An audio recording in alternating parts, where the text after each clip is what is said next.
Hello friends, welcome to unique flowers with Viji.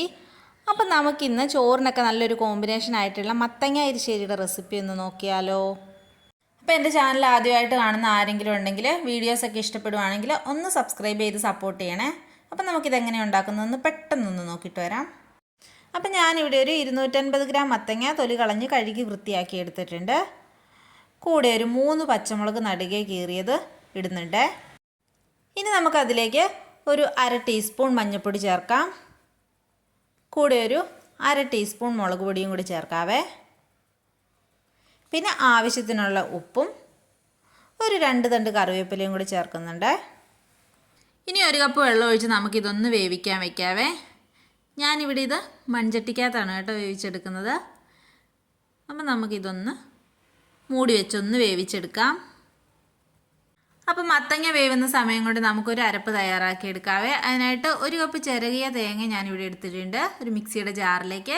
പിന്നെ അതിലേക്ക് ഒരു 2 പിഞ്ച് ജീരകവും ഒരു 3 ചെറിയ അല്ലി വെളുത്തുള്ളിയും ഒരു നുള്ളു മഞ്ഞൾപ്പൊടിയും കൂടി ചേർത്ത് കൊടുക്കുന്നുണ്ട്. അതിലേക്ക് കുറച്ച് വെള്ളം ഒഴിച്ച് നമുക്ക് നല്ലതുപോലെ ഒന്ന് അരച്ചെടുക്കാം. അപ്പോൾ അരപ്പ് ഇവിടെ നമ്മൾ നല്ലതുപോലെ തന്നെ അരച്ചെടുത്തിട്ടുണ്ട്. ഇപ്പോൾ ഒരു 8 മിനിറ്റോളം ആയിട്ടുണ്ട്. അപ്പോൾ തുറന്ന് നോക്കിയപ്പം നമ്മുടെ മത്തങ്ങയൊക്കെ നല്ല പെർഫെക്റ്റായിട്ട് വെന്ത് വന്നിട്ടുണ്ട്.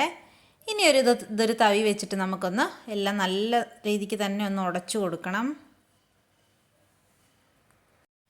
അങ്ങനെ നമ്മുടെ മത്തങ്ങയെല്ലാം നന്നായിട്ട് തന്നെ ഉടച്ചെടുത്തിട്ടുണ്ട്.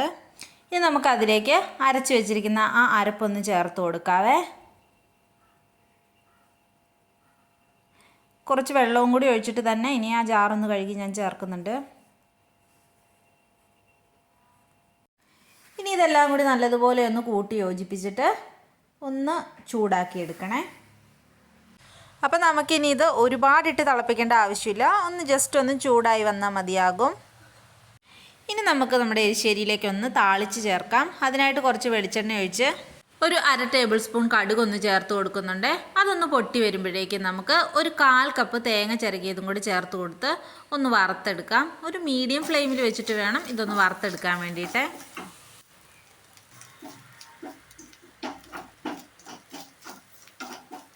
ഇനി അതിലേക്ക് നമുക്ക് ഒരു 2 തണ്ട് കറിവേപ്പിലയും കൂടി ചേർത്ത് കൊടുക്കാം.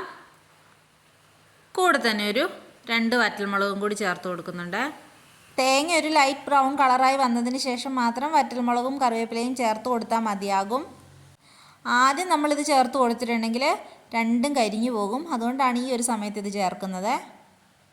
അപ്പോൾ നമ്മുടെ തേങ്ങയൊക്കെ ഇവിടെ റെഡി ആയിട്ടുണ്ട്. അപ്പോൾ അത് നമുക്ക് ആ വെന്തിരിക്കുന്ന മത്തങ്ങയിലേക്കൊന്ന് ഇട്ട് നല്ലതുപോലെ ഒന്ന് കൂട്ടി യോജിപ്പിച്ചെടുക്കാവേ. നല്ല ടേസ്റ്റിലുള്ള മത്തങ്ങ എരിശ്ശേരി അപ്പോൾ ഇവിടെ റെഡി ആയിട്ടുണ്ട്.